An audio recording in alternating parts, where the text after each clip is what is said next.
just wanted to get with you real quick, just to have a quick tip right here. Notice that one of the most common questions when people start getting started with bass fishing, and bass fishing with soft plastics in particular, that's going to be probably one of the most popular ways to fish for bass. But we've noticed that one of the big questions is, how do you hook your soft plastics? Be it a worm, be it a fluke style bait, or a crawdad, or whatever it may be. So just going to show a couple of ways real quick just to get you started. Very simple, common way. It's just here I have a finesse style hook, and simply, if you don't know, when you have your worms in particular, and even fluke style baits, you'll see the colors, and that's very obvious. You know which way is the top and the bottom, but the bottom is usually always the lighter color side, and the top is the darker color side. Same thing with this worm here. So very basic way is just right through the nose. I mean, you're talking about maybe a 1/4 inch right under and through the top, just like that. And that application is going to be more for your drop shot style bass fishing rig, which I have right here. You'll see that it's tied to the line with a Palomar knot, and this is a Wacky. What I just showed you was through the tip. This is another way to hook.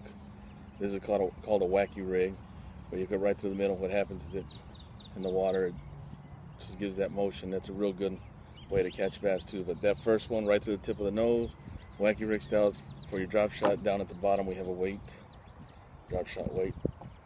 So that's a common way to hook your plastics when you're using a drop shot. The only other one we're going to go with you, it's just because it's so popular, because it's used in both. I mean, it's called the Texas rig, style of hooking your soft plastic. It's used obviously with the Texas rig. It's also used with the Carolina rig. But so I'm going to show you that real quick. Grab a necklace style worm. What we're going to do here, you see where the bottom is, has that opening right there. So all we're going to do is you're going to push it right through the top, right through the tip, and once you hit that barb, once you got it in up to that barb, just go ahead and bring it back out.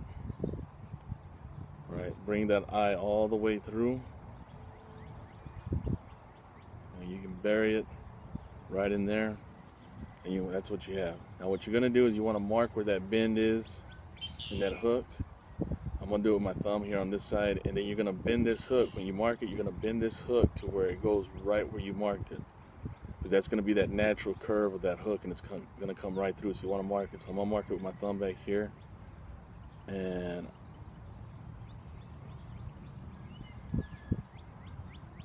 mark it right there, and then I'm going to...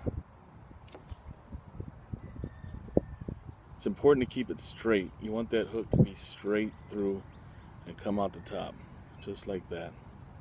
All right, if you don't have that hook straight from the tip to the eye, then you're gonna have a worm that lies down or whatever it may be. And then what we'll do here is just skin it. Just skin it. It makes it weedless. Now some people won't bring that hook all the way through. They'll leave it just right beneath the plastic, and that's fine too. Now all that's going to happen is that bass is going to grab that hook, and it's going to come out like that, and that's when you set the hook. So, but keeping it right underneath the skin just makes it weedless. So again, that's the Texas rig. All right, which would also be the same setup for the Carolina rig. Same way of hooking your soft plastic. Same thing with your fluke. All right, and what we're using here is a worm hook, wide gap offset worm hook. I don't use many straight worm hooks. These are offset, and that's because of that bend right there. So there's a couple of ways of hooking your soft plastics. Just wanted to get with you, and that'll get you started, especially that Texas rig and that Texas rig style of hooking. If you got any questions, let us know. This is Raul with bassfishingsources.com. Please subscribe, like the video, come to the website, link is below, and subscribe to our newsletter. We send tips, techniques, just news, all kinds of news from around the world of bass fishing. So I appreciate y'all stopping by. We'll talk to y'all next time.